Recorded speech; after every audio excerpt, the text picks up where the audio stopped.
Episode number 3288। Title perfect break world body. Anderson Saini और God chaos party बहुत ही डरावने थे। वीर अकेले उनसे नहीं निपट सकता था। अगर वह वाइट जेड जिंग की ताकत जुटा पाता तो गॉड केओस पार्टी से लड़ना उसके लिए बेहतर होता।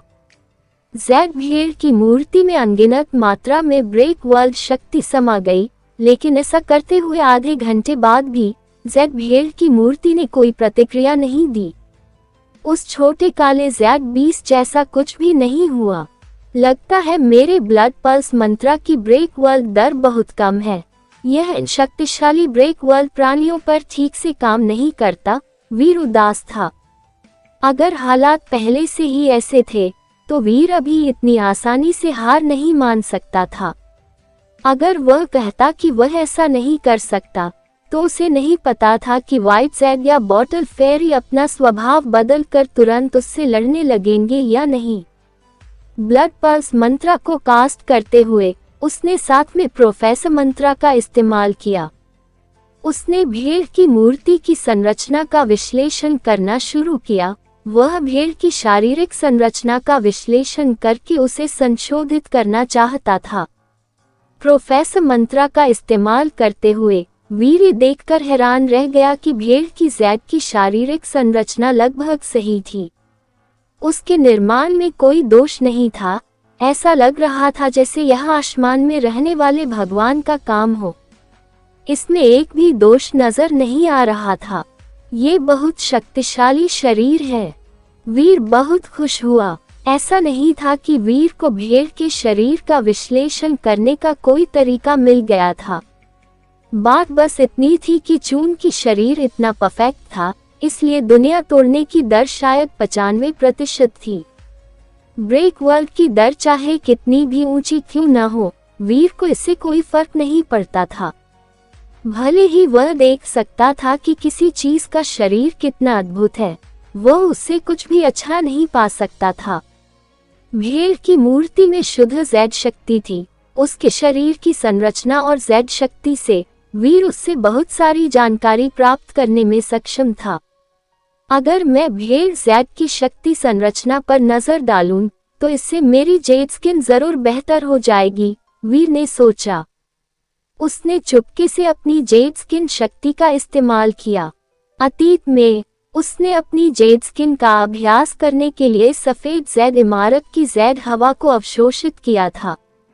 ये दोनों शक्तियां एक जैसी नहीं थीं, लेकिन उनमें एक खास जेड एलिमेंट जरूर था। वीर ने भेड़ जेड की मौलिक संरचना शक्ति की पूरी तरह से नकल नहीं की। उसने बस एक खास जगह का इस्तेमाल किया।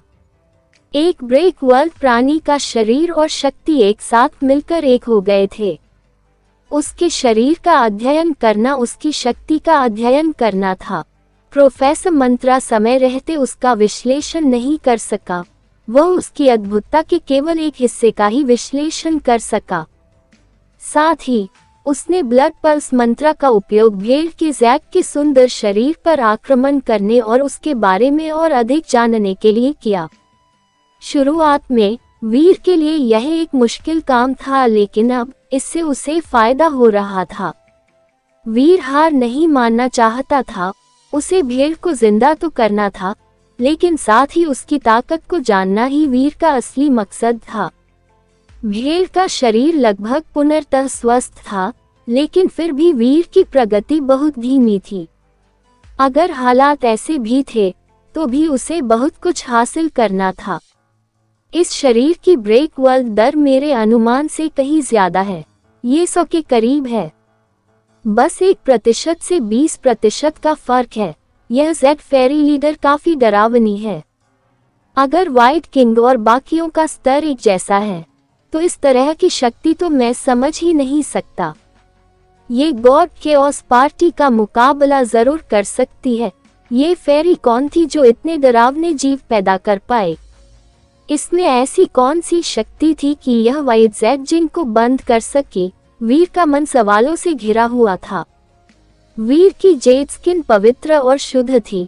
इसकी शुद्धता भेड़ से कम नहीं थी, लेकिन भेड़ के शरीर की एक खास बनावट थी।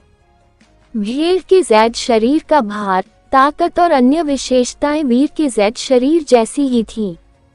फिर भी ये जेड स्किन से ज्यादा मजबूत थी।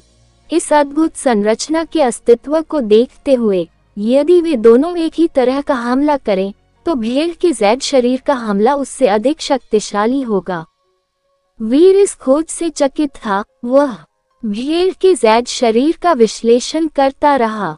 वह उसके अंदर के रहस्यों को उजागर करना चाहता था। अगर जेड स्किन इस संरचना का इस्तेमाल कर पाता तो उसकी दुनिया तोड़ने की दर बढ़ जाती। शायद उसके पास 30% की दुनिया तोड़ने की दर को पार करने का मौका था। इसका मतलब था कि उसकी दुनिया तोड़ने की शक्ति मजबूत थी। इससे उसे और भी ऊंची दुनिया तोड़ने की दर हासिल हो सकती थी। आखिरकार ये लगभग एक परफेक्ट ब्रेक वर्ल्ड बॉडी थी। ये जेड स्किन से काफी मिलती जुलती थी। ये बहुत दुर्लभ भी थी। वीर बार बार उसका विश्लेषण करता रहा, लेकिन उसे वो जवाब नहीं मिल पाया जिसकी उसे तलाश थी। वह भेड़ के शरीर की संरचना को तोड़ नहीं पाया। वह उसकी संरचना में छिपे रहस्यों को नहीं जान पाया। ब्लड पल्स मंत्रा तो दिमाग में उतरता रहा, लेकिन उसका असर बहुत अच्छा नहीं हुआ। 2 घंटे बाद ब्लड पल्स मंत्रा सिर्फ एक लाल बिंदु छोड़ पाया जो सुई से बने छेद से भी छोटा था। जेड भेड़ की मूर्ति के शरीर पर बस यही बचा था। उसे साफ देखने के लिए दूरबीन की जरूरत पड़ती। उस छोटे से लाल बिंदु ने वीर को अब भी पागल कर दिया था। प्रोफेसर मंत्रा और ब्लड पल्स मंत्रा के संयोजन से इसने उसके ब्लड पल्स मंत्रा की शक्ति को अब भी अंदर तक समाहित कर लिया था। भले ही यह मात्रा बहुत कम थी, लेकिन वीर के लिए भेड़ की मूर्ति के जेड शरीर के बारे में कुछ राज जानने के लिए ये काफी थी। भेड़ की मूर्ति का जेड शरीर ठोस नहीं था, वह अंदर से खाली था। एक खोखली संरचना। वीर यह जानकर खुश था। उसे इसकी परवाह नहीं थी कि इससे उसकी कितनी शक्ति खर्च हो रही है। उसने शक्ति को उसके अंदर जाने दिया। खोखली संरचना ताकत बढ़ा सकती थी, लेकिन अब उसकी जरूरत नहीं थी। जेड भेड़ के शरीर के राज यूं ही नहीं थे। वीर जल्दी ही समझ गया कि भेड़ का जेड शरीर खोखला नहीं था। वह ब्लड पल्स मंत्रा की शक्ति का प्रतिरोध कर सकता था। वीर ने उसे अपने अंदर समाहित करने की पूरी कोशिश की। वीर को कोई खास प्रगति न करते देख बॉटल फेरी ने भौहें चढ़ाई और पूछा, मिस्टर व्हाइट किंग, क्या आप उसे देख सकते हैं? व्हाइट जेड ने ठंडे स्वर में कहा, अगर यह काम करता है तो अच्छा है। अगर नहीं करता तो उसकी शक्ति समाप्त होने के बाद उसे पकड़ना आसान हो जाएगा। भले ही वह व्हाइट भेड़ फेरी को वापस न पा सके, वह जेड फेरी को शरीर और इच्छा शक्ति प्राप्त करने में मदद कर सकता है। ये व्हाइट जेड जिंग के लिए मददगार होगा। मिस्टर, आप बहुत होशियार हैं। बॉटल फेरी समझ गई कि व्हाइट किंग क्या सोच रहा था। इससे कोई फर्क नहीं पड़ता था कि वीर सफेद भेड़ फेरी को वापस ला पाता है या नहीं। दोनों ही सूरतों में यह उनके लिए ही अच्छा होगा। वीर की मदद से उन्हें कोई नुकसान नहीं होगा। वरना वीर जानता था कि व्हाइट किंग उतना अच्छा नहीं होता जितना वह देख रहा था। उसने अपनी सारी शक्ति खर्च करने की कभी योजना नहीं बनाई थी। वह व्हाइट जेड जिंग से बचने के लिए पर्याप्त शक्ति बचाने वाला था। जेड भेड़ के रहस्यों ने वीर का मन बदल दिया। भले ही उसकी शक्ति खर्च हो गई हो, फिर भी वह उसके रहस्यों को जानना चाहता था। अगर वह यह मौका चूक गया तो उसे नहीं पता था कि उसे फिर कभी मौका मिलेगा भी या नहीं। एक लगभग पूर्ण ब्रेक वर्ल्ड शरीर वाला प्राणी वहीं बैठा था, उसे उस पर शोध करने का मौका दे रहा था। ऐसा अवसर अत्यंत दुर्लभ था। अगर वीर किसी उच्च श्रेणी के ब्रेक वर्ल्ड प्राणी को मार भी देता तो भी यह व्यर्थ होता। एक मरे हुए ब्रेक वर्ल्ड बीस्ट की शक्ति समाप्त हो जाती। इस पर शोध करने का कोई मतलब नहीं होता। वीर के स्तर पर एक विचार के लिए भी बड़ी कीमत चुकानी पड़ती। इसलिए वीर शरीर पर शोध करने का जोखिम नहीं उठाना चाहता था। ब्लड पल्स मंत्रा और प्रोफेसर मंत्रा एक साथ मिल गए थे, जिससे थोड़ी सी शक्ति अंदर समा गई। ये बहुत धीरे धीरे समा रही थी, लेकिन हर छोटी सी शक्ति एक इनाम थी। इसने वीर को हर बार चौंका दिया। सिर्फ ढांचा ही खोखला नहीं था, वीर ने देखा कि जैद भेड़ का शरीर सिर्फ खोखला नहीं था, खोखली संरचना में कई बदलाव थे। वहाँ एक हेक्सागोनल संरचना थी जो मधुमक्खी के छत्ते जैसी थी। वहाँ ट्रायंगुलर संरचनाएं भी थीं।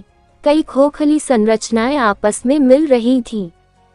चूंकि भेड़ का जैद जैसा शरीर मृत सा था और हिल नहीं रहा था, इसलिए यह पता लगाना मुश्किल था कि वे संरचनाएं क्या करती थीं। वीर 4 दिन और 5 रातों से काम कर रहा था। इस समय तक उसकी सारी शक्ति लगभग समाप्त हो चुकी थी, इसलिए उसे ये सब बंद करना पड़ा। ऐसा नहीं था कि वीर आराम करना चाहता था। बात बस इतनी थी कि भेड़ का जैद जैसा शरीर बहुत अजीब था।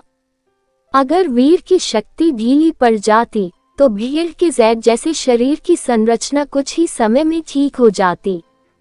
इसलिए वीर को काम जारी रखना पड़ा, वरना उसकी सारी प्रगति बेकार हो जाती। ये बताना आसान था कि वीर बहुत ज्यादा मेहनत कर रहा था, जिससे वह दुबला पतला होता जा रहा था। उसकी आंखें लाल हो रही थीं और उसकी आंखों के गड्ढे उसके अंदर और गहरे धंस रहे थे।